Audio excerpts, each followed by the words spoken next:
Amy, let me tell you about a magical place that is so exactly designed to be enclosed space, year-round fun for the whole family that I bet you already know what I'm going to say before I even say the name. Let's say it together on 3. 1, 2, 3. Great Wolf Lodge. You got it, Amy. My kids loved Great Wolf Lodge when we went. You probably already know that it has a huge indoor water park with a wave pool, lazy river, a bunch of massive water slides. But then your pack can hit the other attractions because, wait, there's more. Great Wolf Lodge has adventure-packed attractions like Magi Quest, a live-action game kids can play throughout the lodge, plus the Northern Lights Arcade. Spent some quality time there, so your kid who loves the lazy river and your kid who loves fantasy games will both have a great time. Great Wolf Lodge also offers great dining options and complimentary daily events like nightly dance parties, all under one roof. Unpack the car once and you're settled in to have fun. And with 22 lodges across the country, you're always a short drive away from adventure. We've both had such great times at Great Wolf Lodge, so bring your pack together at a lodge near you. Learn more at greatwolf.com and strengthen the pack. It's the observation principle. You can never leave them unobserved. It's a corollary. What fresh hell? Laughing in the face of motherhood. My father and mother would say of me, often in error, but never in doubt. And man, is that how I approach the Heisenberg uncertainty principle. With Margaret Abels and Amy Wilson. We need to talk openly about the stress and struggles that come with parenting. A podcast that solves today's parenting dilemmas so you don't have to. I like to watch Love is Blind when I'm folding the laundry, making my bed.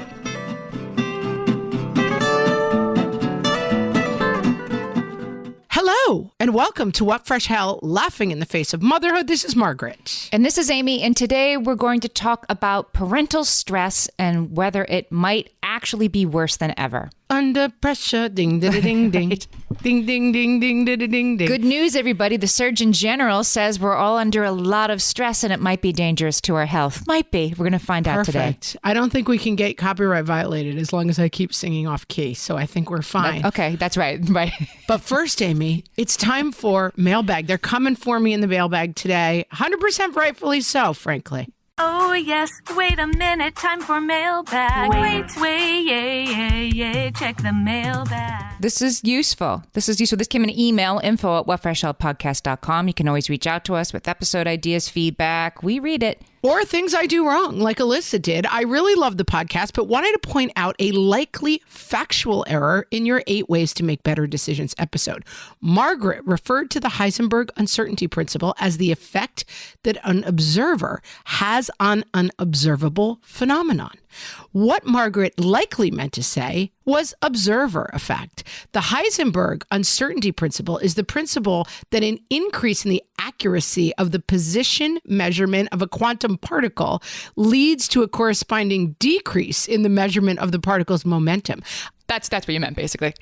i.e., we can either know where a particle is located or how fast it's moving, but not both. But the Heisenberg uncertainty principle has nothing to do with whether or not the particle is observed. So I guess you did mean... Amy, you learn something new every day. Why did you think it was called the Heisenberg uncertainty? Like, where did you pick that up? Because, I mean, you said it. I'm like, I guess that's what it's called. I wouldn't know. Have no idea. And I have to say, I now, butterfly effect style, have to go back through my entire life. Yeah. When was the moment? Correct this, because it is something I say a lot, and I'm dead wrong about what it is. Where I got those things mixed up, I don't know.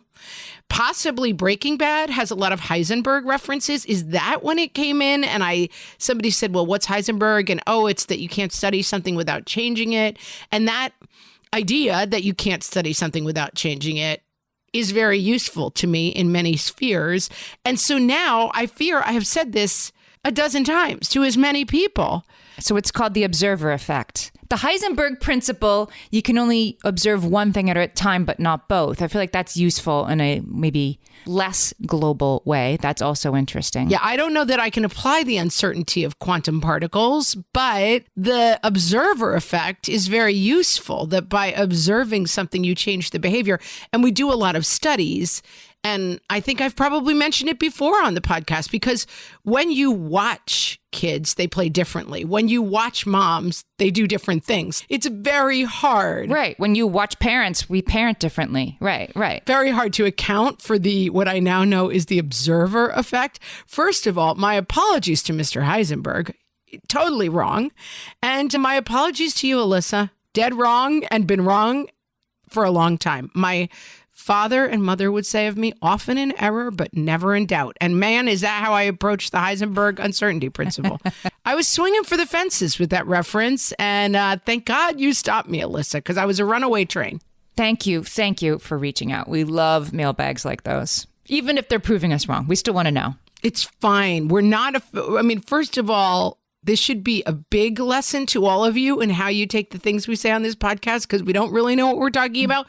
But second of all, in this particular example, I'm glad we righted this ship, because, wow, I've been on a tear. We do like to look to people who know more than us about issues, such as the Surgeon General of the United States. I mean, that seems like that's a pretty good source. Look at that segue. Did you even feel it? Look at you transitioning, Amy. I see it. I see that segue. It was beautiful. It was beautiful. This just came out in September 2024. So this is very recent. The Surgeon General does not put out advisories on health so often. When he or she does, it's usually for pretty serious threats to health, like school shootings, AIDS, obesity, things like that. And in this case, cancer. And last month, Dr. Vivek Murthy issued an advisory specifically on the mental health and well-being of parents, declaring it an urgent public health issue. Like as bad as cigarettes, he's saying, basically, Dr. Murthy. Hashtag agree. Same. It's basically the Heisenberg principle, that parenting is as bad as cigarettes. That's what he said. That's not what he said, but I so agree with this. And we've talked about it on the podcast some, but how hard this job is really hard to overstate. And I think how I've been watching Love is Blind, Amy, because I like to. Because you have a lot of stress as a parent, and that's your stress relief. Yeah, so I like to watch Love is Blind when I'm folding the laundry, making my bed. And what's also fascinating about parenthood is how different it is than the job interview for it. You know, that like on Love is Blind, it's like, what's your favorite meal? Oh, I love to do like a saute. Oh, yes, I love you now, even though I can't see you. And then you're like, ask this person if they know how to fix a dryer. Like there are going to be some real life skills you need. I always say you date for a dance partner, and then what you actually need is like a mountaineering partner. And some days you need like a sewer fixing partner to go down and like get bitten in the face by rats as you crawl through the sewers. I think it's also hard for people who aren't parents to really get it. I mean, I think there's a little bit of like tweet, like, oh yeah, having a baby is so hard, but you wouldn't change it for a thing. Like, yeah. Like you say that every week. There's a little bit of that. And I think there's also, just quite a bit of you don't get it. But there is data. The study that underpinned this whole public advisory showed that 20% of adults, U.S. adults, said that in the past month they experienced extreme levels of stress, but 33% of parents said that. And I'm like, why isn't it 83%? Periods of extreme stress. 48% of parents say that most days, this is actually alarming, 48% of parents say that on most days their stress is, quote, completely overwhelming. Half of parents say they're completely overwhelmed by stress every day. Every day. Yeah, and I do think that, first of all, I have to quote Mo Rocca, who says, people without kids will never know the simple joy of not having kids. And it's like, you're not wrong, Mo. Yeah. It is so specifically stressful in a way that I think is hard. And I don't know if we'll get into the financial breakdowns and those kind of stressors, or whether these are, what do you call, like value takeaway stressors. And I do find, like, does having kids, if you are below a certain income level, is that naturally more stressful? Oh, yes, for sure. And we'll talk about that. Right. Having kids with chronic health problems. I mean, you just think, talking to friends who have had kids with difficult behavior issues, and they're trying to decide whether or not they want that kid to live outside of their home, and they're not sure about the safety of where that kid ends up, having a child who is incarcerated, having a child who has an illness. I mean, there's kind of baseline parenting, and then there's parenting with special circumstances, I guess. And I wonder how much we know about the breakdown of these statistics in terms of like, is this like a regular parent who's paying the bills and like getting through the days without any special circumstances, or how attached to special circumstances are these statistics on stress? Well, I think it's that your heart is hard, and that a lot of people have a special stressor and some have 5 or 6. Yes. So let's skip ahead to one of the big like aha moments that I got out of this. We talk a lot on the podcast about ACEs and how it affects people as we mature. ACEs stands for Adverse Childhood Experiences. And studies have shown that if you have 3 or 4 adverse childhood experiences that include things like you were saying, an incarcerated parent, death of a parent, divorce, having to move all the time, whatever, these things are each... Right. Violence in your house, abuse, yep. Adverse childhood experiences. And if you have 2 or 3 or 4 or 5, you are more likely to have diabetes 40 years later. And it's for reasons we're still trying to understand. But that stress bakes into the childhood brain, that sort of chronic extreme stress, in important ways. What I didn't really get is that this ACEs thing absolutely goes for parental adult experiences too. And that's what this study gets into. So I'll quote, "Mental health conditions disproportionately affect certain groups of parents, such as low-income households, those with job instability, racial and ethnic minorities, sexual and gender minorities, immigrants, parents and caregivers of undocumented children, parents who are incarcerated, who experience food security, who are divorced, who are in the military, who have disabilities, who experience chronic medical problems, among others." And I mean, yeah, I can say yes to, there are things on that list that I'm like, yeah, that's me. And I think most people listening will be like, yeah, I got 1 of those. I got 2 of those. Maybe some people have more than that. But those adverse experiences, yes, do increase your levels of stress, and importantly, then affect your parenting.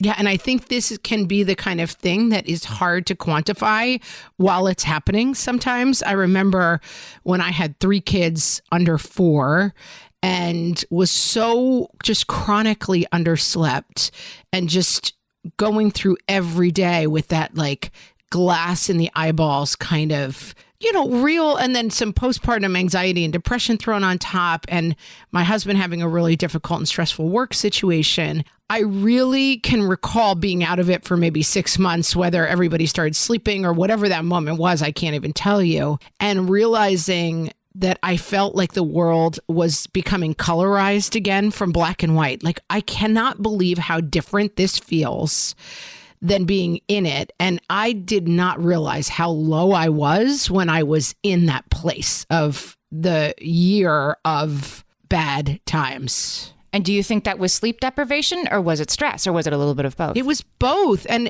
I will say that I fundamentally discounted as a parent. I wanted to have kids. I chose to have kids very specifically. I got married late. And so I always was someone who thought like, well, maybe I'm not going to have kids. That's too bad. I really wanted them.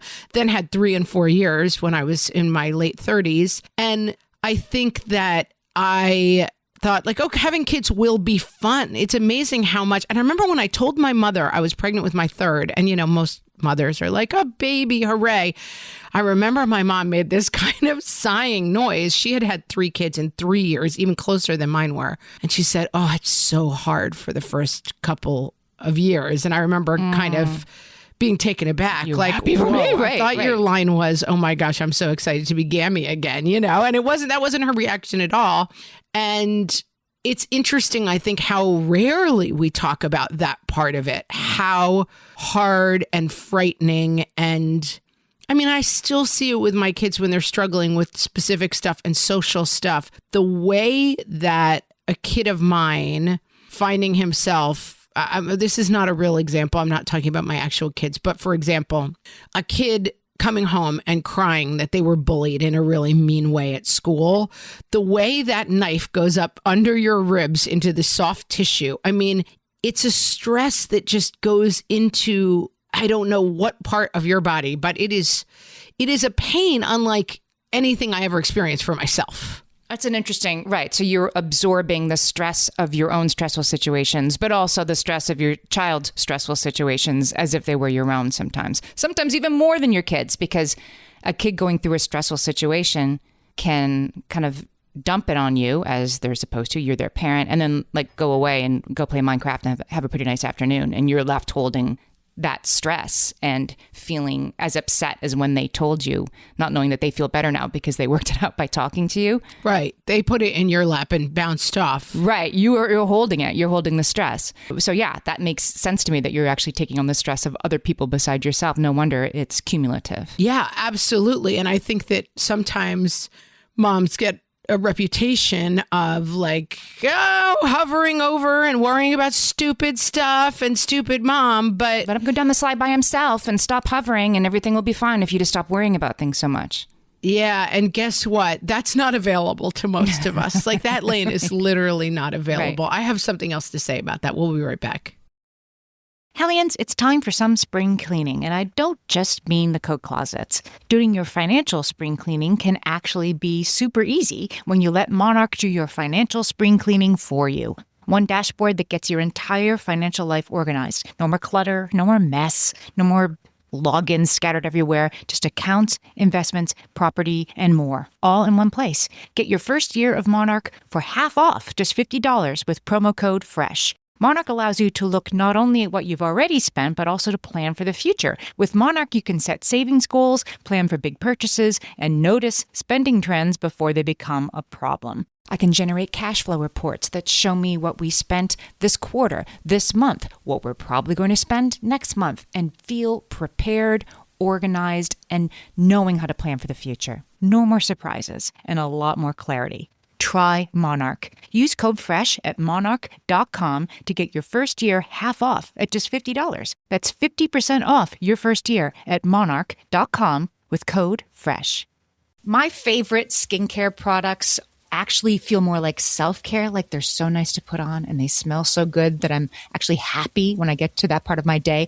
And I swear that is how I feel about Osea's anti-aging body balm. Amy, you are usually the lotions and potions queen on this podcast, but I have to say, hard agree. Osea's anti-aging body balm is a liquid silk body balm that combines the lasting hydration of a lotion with the firming power of a serum, leaving skin smoother and firmer. This body balm is clinically tested and designed to deliver visible results you can see and feel. So we've gotten to use this product for a couple of months now, and I swear I have really noticed firmer and smoother skin, like on the back of my hands. It's like getting a mini spa treatment from head to toe. Get a spring-worthy glow with clean, clinically tested skincare from Osea. And right now, we have a special discount just for our listeners. Get 10% off your first order site-wide with code FRESH at OseaMalibu.com. That's 10% off your first order with code FRESH at OSEAMalibu.com. At DSW, we ask the important questions, like, what shoes are you going to wear? Whether you're prepping for wedding season, festival season, or just planning the ultimate vacay, the right shoes can make or break an RSVP. So own the moment.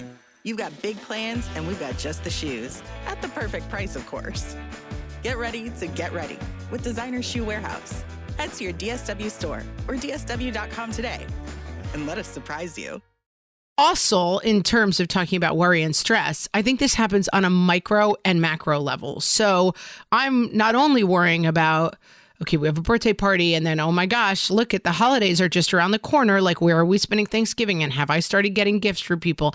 Oh, and don't forget this birthday. Like that kind of invisible workload hum of stress. And then there's the big picture stress. As I have kids, I have one kid who's 2 years away from college. Time to start thinking about that. That feels like a big stress, right? Then there's still like, this one is struggling socially, and what am I? Do I have a role in that? And can I help the grades change? And a lot of the stuff I don't have control over, but I want to change. That's hard. And then I have found, and I just took teens to the movies. They saw a scary movie, and I had to go in because they were under 17. And I was just watching the trailers and all the trailers because it was a scary movie. I was just going to stay through the trailers and then wait in the lobby because they told me whatever. The usher was like, you can't leave. You have to stay. I was like, all right, as soon as you leave. Okay, yeah. I watched 6 scary trailers. And again, I used to like scary movies. I can't watch anything scary because I'm in charge of keeping all danger away from everyone in my own mind.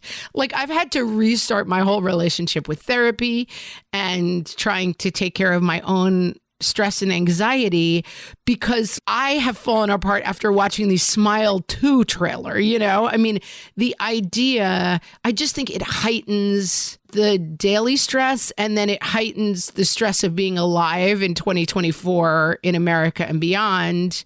Yeah. And that sometimes gets kind of dismissed. Like, oh, moms and their nervousness. Right? I'm so nervous. It does. It drives me nuts. And this report tries to argue, is it really worse? Are things really harder than it used to be? And they argue yes. So let's talk about some of the reasons why things are maybe even harder. Because also you and I have a child who's 21. So I parented 20 years before some people who are listening right now. Are things even more stressful now? I think they are. So let's talk about why. The pandemic, we can certainly point to the pandemic as being a cause of parental stress. Although this report says, but this started before the pandemic. The pandemic made it even worse, but this increase and decrease in parental mental health started before the pandemic, actually. I mean, there's no question we're all still dealing with the pandemic and its after effects. It's got to be information, right? I mean, isn't it too much information? That's what I think stresses me out. Well, I mean, maybe this wasn't on their list. It was more like too much social media. It was more like concrete stuff. Huh. I mean, I think social media is part of it, but it was much more wonky than that. So the pandemic. Oh, that's interesting. Because if I said what I think has increased my stress in the last 20 years, it would be over access to information. Well, let's segue to, this was further down their list, but I think that would sort of parallel with what the Surgeon General calls a culture of comparison, which I think social media enables. Yeah. That's what it is. Yeah. So he says we have unrealistic expectations for parents and around parenting strategies that, again, are being constantly presented to you on TikTok, right? And also unrealistic expectations around milestones and achievements and what kids could and should be doing by a certain age. I guess that's true. And that makes success and fulfillment for your children feel increasingly out of reach. This comparison culture. Yes. Magic box full of fulfillment is out there somewhere. Right. Other people are finding it. You have to work really hard to find it. The studies showed that parents are expressing anxiety about college for their children, and it sounds like that'll be hard, and where are they going to go, and will we be able to afford that? They're expressing that concern at younger and younger ages of children. I mean, it's just... They won't get in anywhere, and you won't be able to afford it, and... Yeah, they won't get in anywhere, and then you won't be able to afford it. Yeah. Right. And if you do afford it, does it even make sense to saddle these kids and ourselves with hundreds of thousands of dollars worth of debt when, in my case, I'm going to be an early senior citizen when my last kid goes to college? Like, is that a time I want to be getting into like tens of thousands of dollars worth of debt? It is stressful. But concrete, and so I guess they would say that there are these concrete increases in stress and expectations that then are sort of refracted through social media and your phone's making you feel bad. But it's about these specific things. The number one thing that they said, they're like, everybody thinks pandemic, but it's not the pandemic, that our systems still operate as if there's going to be a parent at home under the default assumption that there's childcare, free childcare available at your house after school, during the summer, during school vacations. And if your kid does an activity, that there's somebody available with a minivan to drive them there, that magical parent in the house that is waiting to take care of the kids is there. Our systems still presume that, even though that's not the way we're living.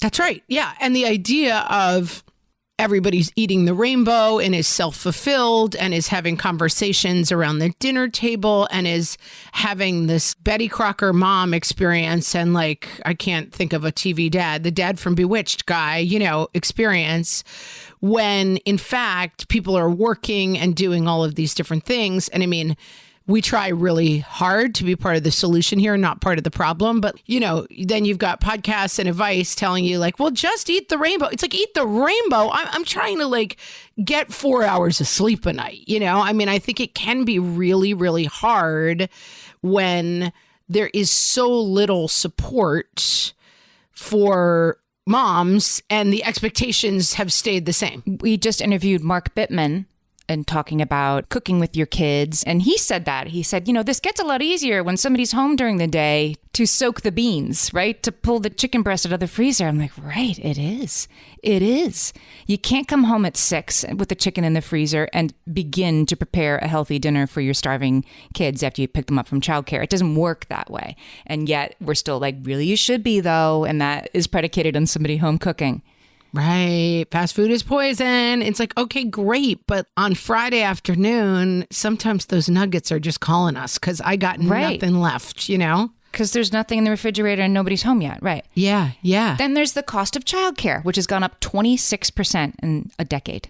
So if you have a 2-parent family, 2 parents working, and often at a salary that is barely making the cost of the childcare, it's stressful. And it's concrete. I do think that the unrealistic social lack of safety net, which we've talked about with different people on the podcast, is really hard. That families are farther apart.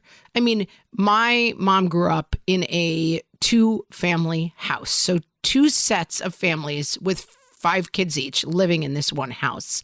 And everybody in their family lived within a 4-block radius. It was kind of like, it did take a little Irish village of Irish people to take care of each other's kids. And if somebody got sick, and it is really challenging now, even as an adult, I just think it's so hard when you've got a sick parent and you've got little kids at home and you're not have built-in care for any of those people. That's a 40-hour job outside of the job you're doing during the week. Mm-hmm. And forget the mental load of it all, because you're probably feeling like no one's sitting around being like, I'm doing a great job for my kids and my elderly parent, and the squeeze that people are under with those situations is brutal. Is real. And it's literal. The studies show that the amount of time that people spend at work, the hours they spend at their job, has increased. I think commute times have gone up. And even if you're working at home, fine, you're just doing emails for another hour, right? The amount of hours we are supposed to spend working has increased as a society. And somehow the amount of time people spend in hands-on childcare. When you get home from your job that would have been 9 to 5 and now it's 8 to 7 and you haven't seen your kids all day. Yes, you're going to bathe them, you're going to read to them, you're going to play with them, right? It's active. So the time at work is increasing and the amount of time people are spending hands-on with their children is also increasing. And there's less time to do both of it. Yeah, and I think you really end up with some really immovable forces. And I will say my kids are now 12 and up.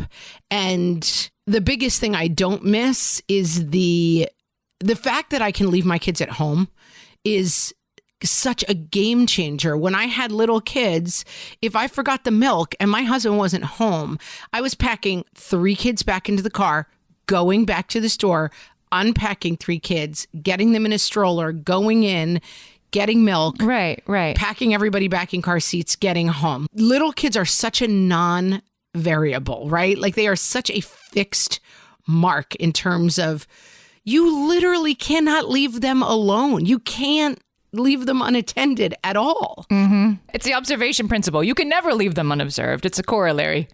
You cannot leave them unobserved. Exactly.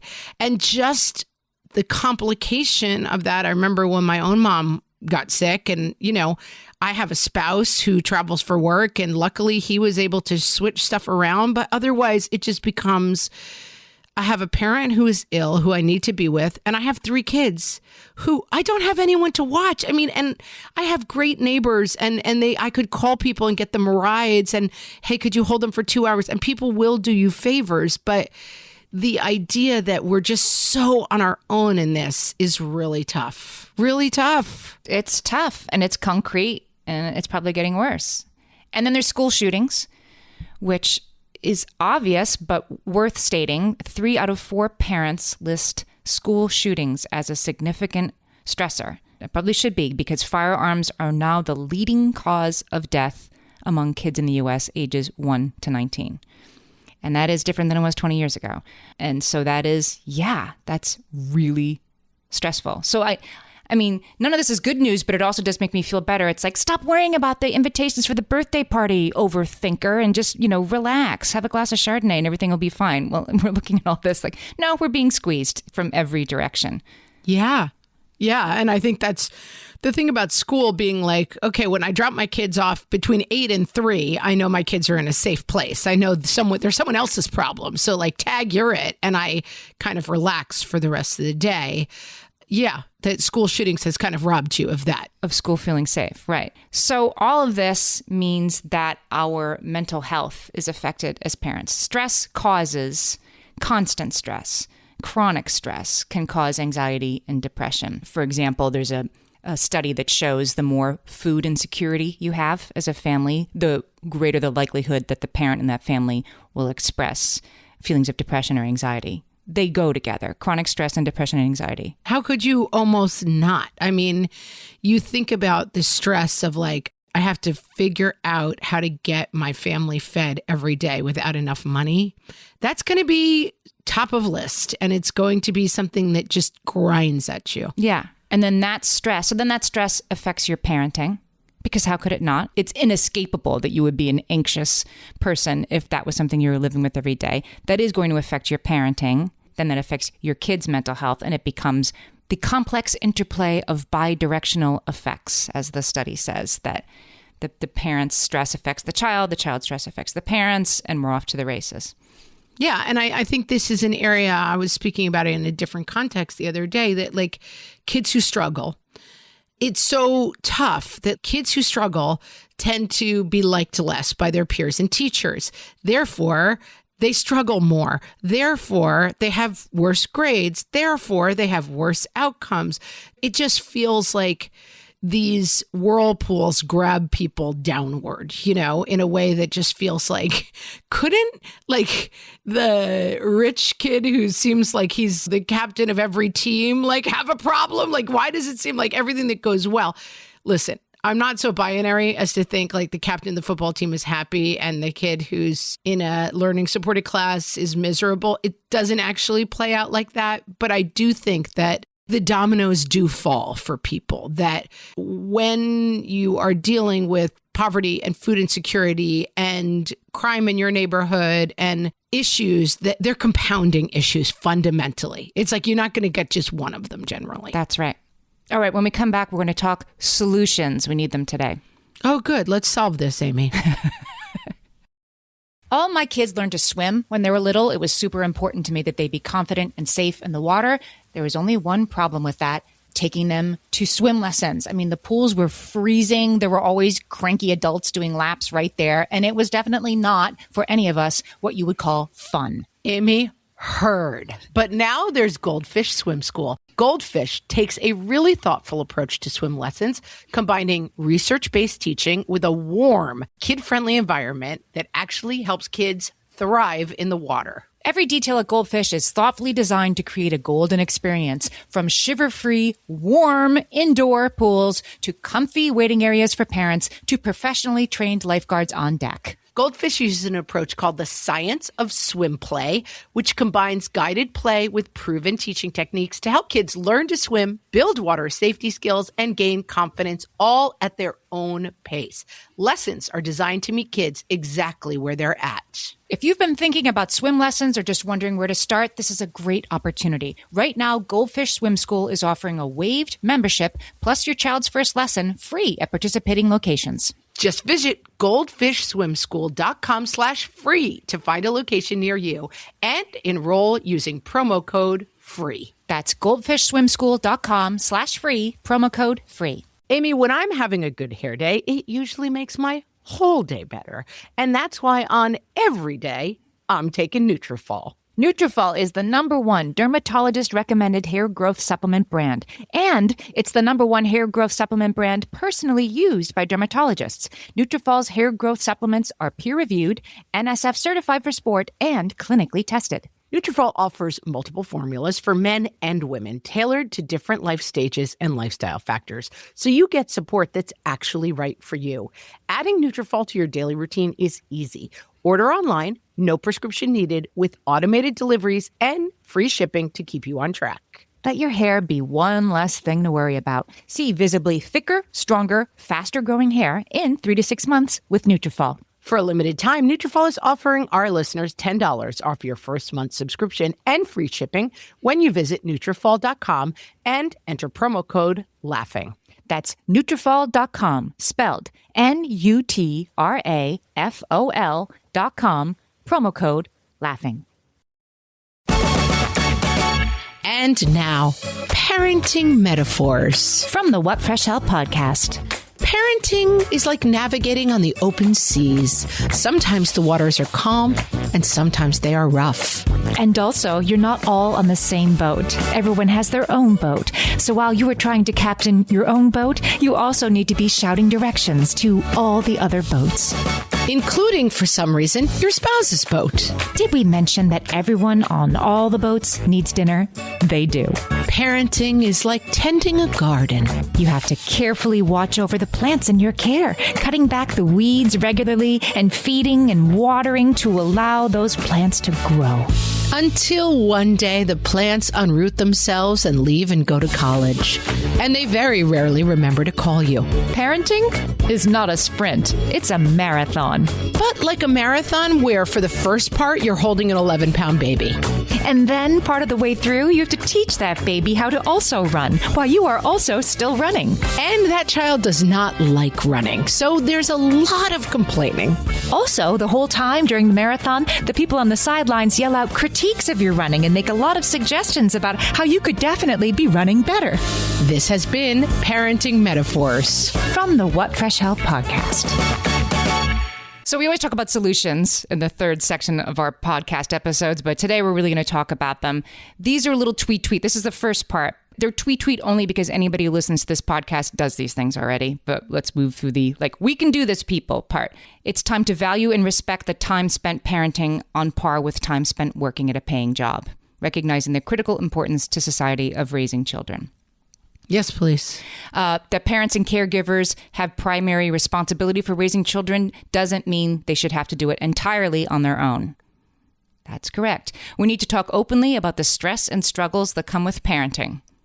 Here in the What Fresh Hell podcast, right? We have to foster a culture of connection among parents to combat loneliness and isolation. That's the culture shifts.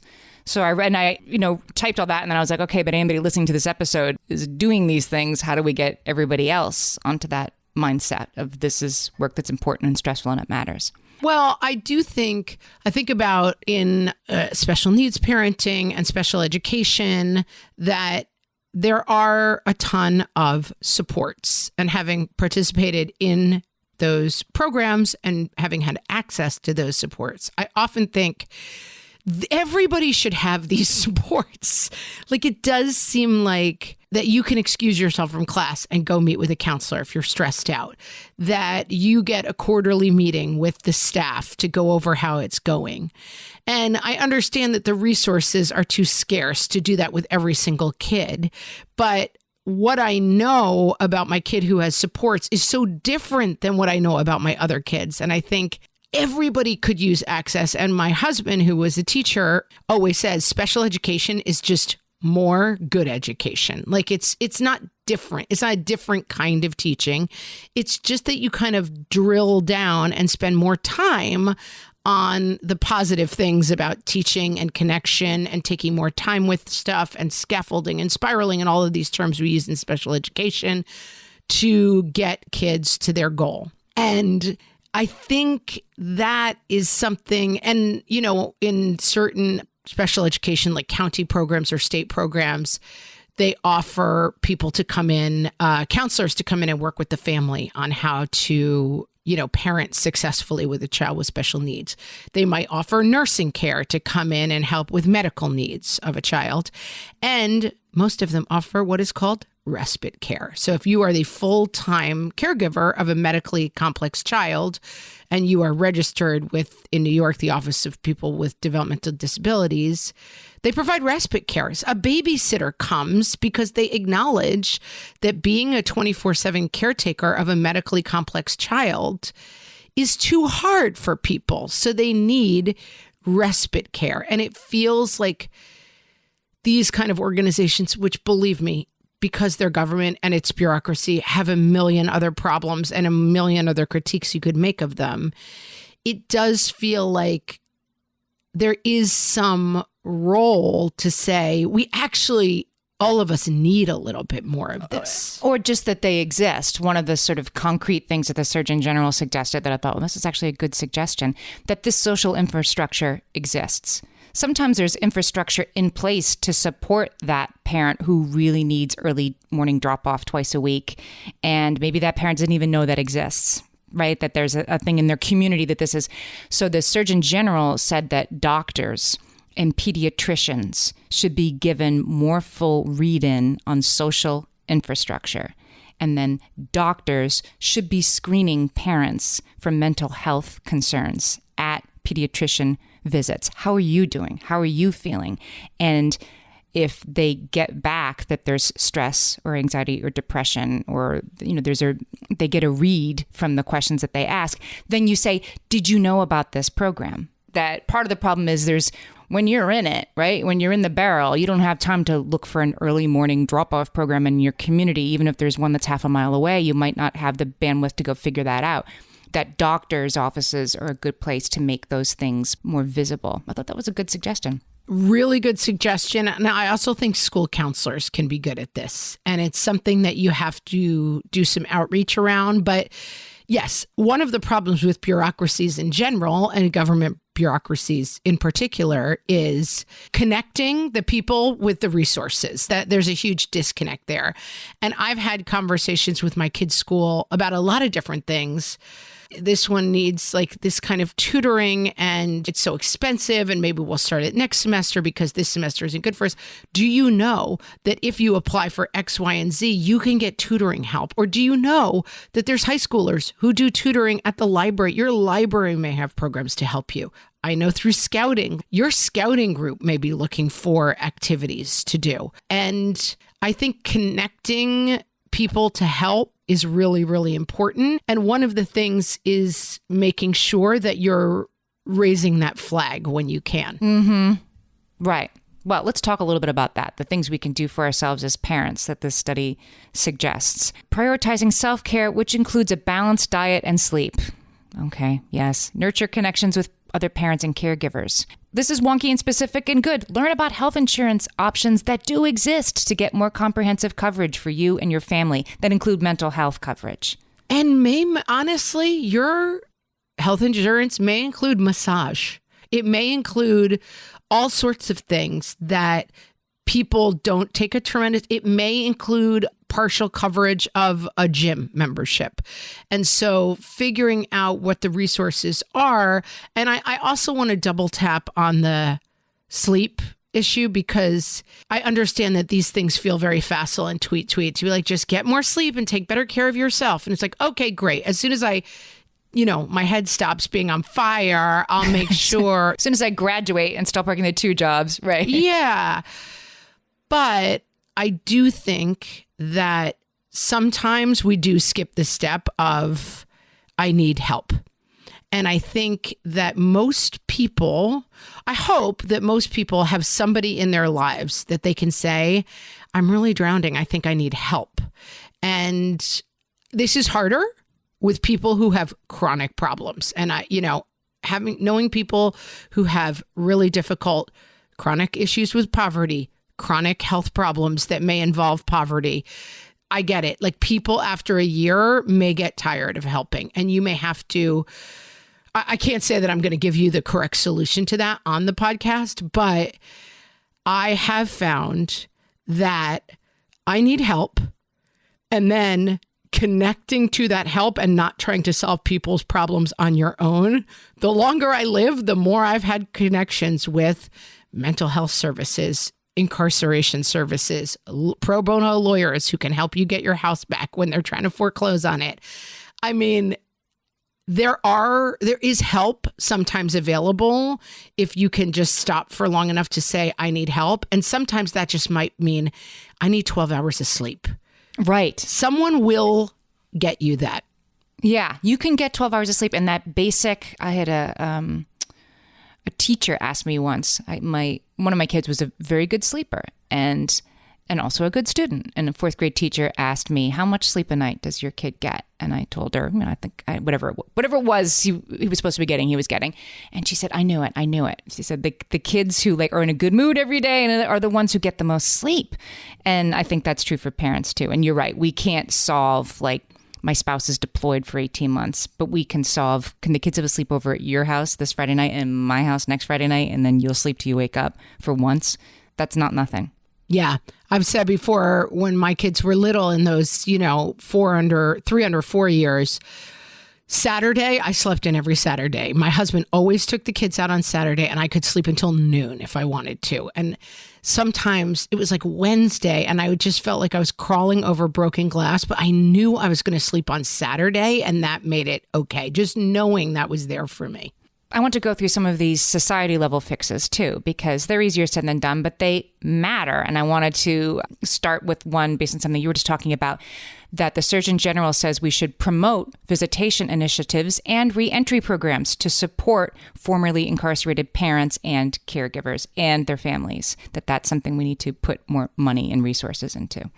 Yeah, and I think for people who don't know incarcerated people, this can feel very, very distant. I just saw a statistic yesterday that 50% of people in the United States are affected by incarceration within their family. 50%. So this isn't something that's happening to other people. I mean, I think it feels like that sometimes for people, but this is a huge societal issue, and it's something that it really affects families. Another society level fix is to establish a national paid family medical leave program and ensure that all workers have paid sick time. Yeah, I mean, that would be really good. That would be really good. And it's really worthwhile. And as Dan Worry said when I interviewed him about his book, The Daycare Myth, he said, we're paying, it would take a lot more money to do things the way I'm saying we need to do early childcare, but we're wasting money now on all of these things that are happening 20 years from now because we're not taking care of our children properly in the first couple of years of their lives. Super hard to do because the outcomes and the money spent are so far apart. Always very hard to make policy when the outcomes are 20 years away. But I think we've seen enough cycles to know that the outcomes being far away is going to keep happening. So maybe it's time to change something. Another fix is that society needs to address the economic and social barriers that contribute to the disproportionate impact of mental health conditions for certain parents and caregivers. So going all the way back to what we were saying at the beginning. Yes, your heart is hard. Every parent is stressed out. All of us deserve to honor that stress and take care of ourselves. Some people are really in it, either some of the time or all of the time. And those people are disproportionately affected by mental health conditions. So we have to do something about it. Yeah. Sometimes the wider solutions feel to me like, it just feels like I can't add that to my list right now, like government policy. But I do think as we just have conversations about this and think about what this looks like and where people need more help. And I think for me, the takeaway of talking to your pediatrician, your school counselor, like, is there more help available to me? And then starting to think about widening that and saying, we want more people to ask that question and have the answer be yes. That seems simple to me. It means we've solved it. Just ask for help, guys. Just ask for help. But I mean, do try. Do try. And then let's try to maybe make the help a little bit more available. I'll give you the takeaway from the Surgeon General's report, which we will link to in the show notes. Dr. Murthy says at the end that a pro-family America requires a cultural change, one that envisions parenting as a societal good and therefore is the responsibility of the entire society. He says parenting is sacred work. Hashtag cosign. Yeah, exactly. So I felt seen by this report, if definitely a little bit daunted. I thought, yeah, this all tracks. It makes sense in this idea that stressful, chronic, constant stress can impact your health. I already accepted that to be true about kids. I had never really thought about it affecting parents. But yes, it's worth doing something about this. Absolutely. And I mean, we've said it before, this is as hard as you think it is. And I think it is probably the hardest thing we can do. And sometimes it feels like the least supported thing that we do. And those two things being true at the same time makes it really hard. Yes. But luckily we solved it, Amy. Thank goodness. I'll let the Surgeon General know. Yeah, let him know. We got it all covered. 45 minutes and out. We got it all taken care of over here at What Fresh Hell. They'll put out a press release. We have formally withdrawn. Never mind. Never mind. All set. Thanks, Amy and Margaret. Thanks again. Yes, we have solved it. Oh, friends, go try to get 12 hours of sleep. Ask for help if you need it. And we will talk to you next time. So long.